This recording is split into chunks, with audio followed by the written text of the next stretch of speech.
Bonjour à tous et bienvenue dans votre rendez-vous de la mi-journée. Je reçois aujourd'hui Sandra Amar. Bonjour. Bonjour Laura. Bonne année à vous. Merci, bonne année à vous aussi. Plein de bonnes choses pour vous et vos proches. Amen. Quels sont vos souhaits pour cette année 2025 ? Je crois qu'on a tous le même souhait. Je crois qu'on a tous le même souhait de retour des otages, de retour des soldats à la vie normale et de paix partout dans le monde, pas qu'en Israël. Première interview de l'année, Sandra, je vous reçois pour nous parler d'une belle initiative que vous organisez ce dimanche 19 janvier à 14h à Marseille. La course des enfants pour Kfir, en hommage évidemment à Kfir Bibas, plus jeune otage retenu par les terroristes du Hamas à Gaza. Et la date n'a pas été choisie par hasard puisque la veille, Kfir fête ses 2 ans. 2 ans, dont 39 mois en captivité. Cette date est évidemment symbolique, j'imagine. Elle est très symbolique et la course est très symbolique parce qu'en fait, on avait, quand on a fini la course du Marseille-Cassis, qui a été un gros succès. Ouais, ça a été une grosse émulation, en tout cas entre nous, entre coureurs. Quand je dis nous, entre coureurs, je suis pas coureur, ni coureuse. Je ne cours pas. Vous preniez les photos, c'est important. Voilà, j'organise mais on s'était dit qu'on allait faire un événement familial et décembre a été très chargé pour le SPCJ pour sécuriser les événements. Donc cet événement familial, il a été tout naturel de le faire pour Kfir, pour qu'on réunisse la communauté, qu'on réunisse les familles, qu'on réunisse les enfants. Et on travaille beaucoup avec Courir pour les otages à Paris. Et Courir pour les otages avait fait cette course-là pour la rentrée scolaire en septembre. D'accord. Alors, pour Kfir et Ariel. Donc clairement, c'est venu de là, cette idée de courir en hommage à Kfir ? Alors en fait, c'est venu d'une rencontre à Nice il y a 10 jours. Avec Philippe Samac du collectif 7 octobre Côte d'Azur avec qui je suis en contact et je lui ai dit quelle est la prochaine action du collectif et il m'a dit l'anniversaire de Kfir. Je suis restée un petit peu hébétée en me disant c'est pas possible qu'on soit arrivé à 2 ans, c'est pas possible qu'il soit encore à Gaza et qu'on n'ait pas de nouvelles.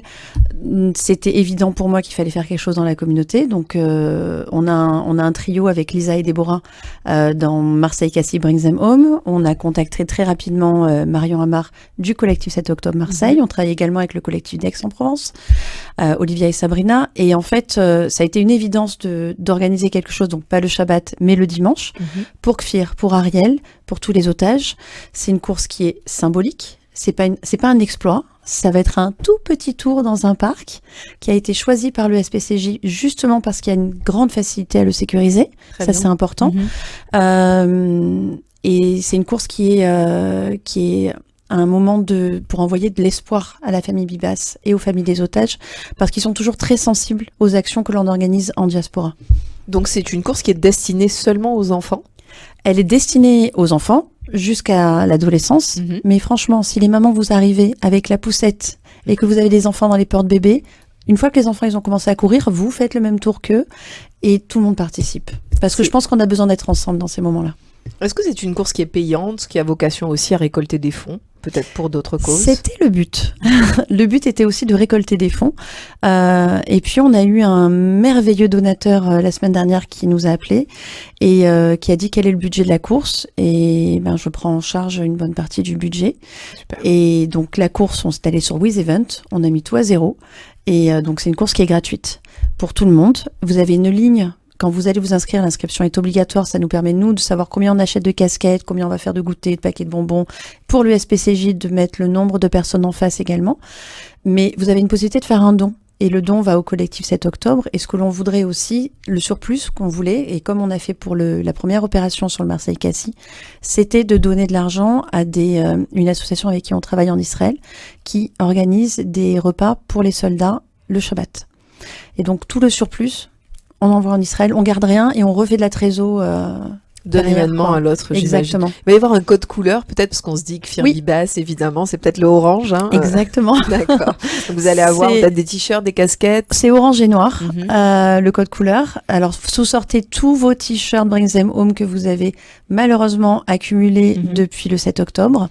Nous, on a prévu des casquettes orange, on a prévu plein de choses. Et là, je sors du flocage, on a fini le graphisme cette nuit et ce matin. On a des t-shirts pour les enfants. Pour qu'ils courent avec. On a fait un joli graphisme qui va, nous qui nous émeut. Et donc on offre tout aux enfants. Donc c'est grâce à des donateurs et qui arrivent encore aujourd'hui. On a des sponsors et qu'on active, qu'on réactive et les sous rentrent pour justement que ce soit gratuit pour les gens et qu'on garde les enfants. Est-ce que ce type d'initiative, ça vous aide à mettre votre contribution? Ça porte finalement une petite lueur d'espoir face au terrorisme, face à tout ce qui se passe en Israël? Je rappelle, il y a encore une centaine d'otages, dont 2 Français. Est-ce que vous, personnellement, organisez ce type de course, organisez ce type d'événement? Ça vous aide finalement à faire face à cette réalité? Et là, Laura me regarde, elle me dit, elle va pleurer. Un peu d'émotion, ça fait pas de mal. Ouais, effectivement, être dans l'action et fédérer les gens autour. Et la fédération, elle est de plus en plus forte autour et l'élan vital est plus fort autour. Moi, personnellement, ça m'aide à rester debout face à tout ce qui se passe. J'ai repoussé le moment de regarder le documentaire de José Enouz, qui devait passer hier soir, qui va repasser ce soir, mais je sais que je vais me prendre une grosse claque dans la tête parce que malheureusement, ces documentaires-là sont nécessaires pour se souvenir de ce qui s'est passé le 7 octobre, parce que même nous, ces images-là qu'on voyait sur Telegram ou sur d'autres applis, on a presque tendance à les mettre dans un coin de notre tête et à compartimenter notre cerveau pour presque les oublier, pour continuer à avancer. Moi, organiser ces événements, ça me permet de continuer à avancer, personnellement. Et je voulais ajouter que on est repéré dans le Sud. On est repéré par nos actions et par nos actions méritantes. C'est-à-dire qu'il y a une équipe de Paris qui va descendre pour filmer la course dimanche et qui va introduire cette course-là dans un film qui est consacré au 7 octobre et qui va venir nous filmer exprès et filmer d'autres personnes, faire des interviews. Et donc les enfants vont être filmés. Donc on a prévu des masques pour les enfants à l'accueil, des masques de super-héros qu'ils pourront mettre sur leur visage pour justement être protégés du droit à l'image si les parents ne veulent pas que les enfants soient filmés. On essaye de penser à tous les détails. Mais voilà, on est dans l'action. On est dans l'action et ça nous fait du bien parce que dans l'action, on a des étincelles de lumière qui sont vraiment incroyables. Est-ce que selon vous, Marseille fait assez pour les otages? Quand je parle de Marseille, c'est notre ville, les habitants, la communauté juive et pas la communauté juive. Le monde fait assez pour les otages. On a besoin de les rendre visibles. On a besoin de continuer à les rendre visibles. Et ce que je voudrais dire là au micro, c'est qu'il y a énormément de démarches pour demander l'utilisation d'un parc à la ville de Marseille et que dans tous les contacts de tous les services que j'ai pu avoir depuis une semaine, la majorité silencieuse est avec nous. Véritablement. J'ai également appelé des écoles diocésaines, des écoles catholiques, privées, etc. Les écoles catholiques sont aussi avec nous. On a des contacts qui font chaud au cœur. Donc, c'est très difficile pour beaucoup de personnes de se mettre à nu par rapport à ces positions parce qu'il y a des camps qui sont tellement hermétiques et tellement tranchés, malheureusement, que même si on a une volonté de penser bien et de dire oui, c'est juste que les 98 otages rentrent à la maison, c'est très difficile de se mettre à nu. Les élèves ne disent pas qu'ils sont juifs dans les études supérieures, les enseignants ne disent pas qu'ils sont juifs dans l'enseignement. On a des écoles qui nous disent « Moi, j'aurais bien aimé venir avec mes élèves, mais je ne veux pas qu'on sache que je suis entre guillemets pro-sioniste.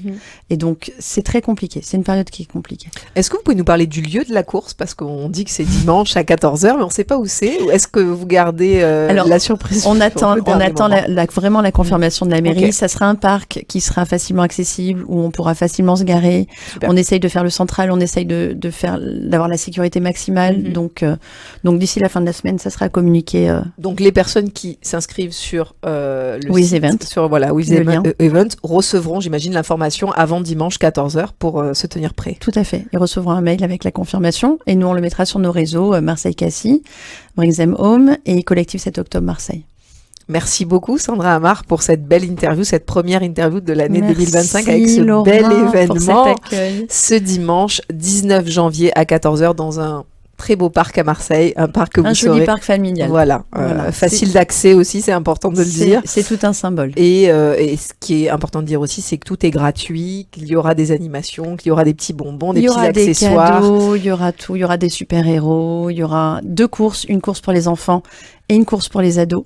Il y aura 2 départs de course, donc une boucle un peu plus grande pour les grands. Donc venez avec les grands enfants, venez avec les ados, les terminales, les lycéens, les collégiens, voilà. Venez en famille et parlez-en autour de vous. Passer un bon moment malgré effectivement le contexte, et on espère que d'ici dimanche, pourquoi pas, Kfir Biba soit libéré. Ça pourrait être que tous les otages soient libérés d'ici là. Merci beaucoup. Merci Laura pour l'accueil. Pour voir ou revoir cette interview, n'hésitez pas à aller sur notre site internet radiojm.fr, nos réseaux Facebook, Instagram, X et notre application Radio JM.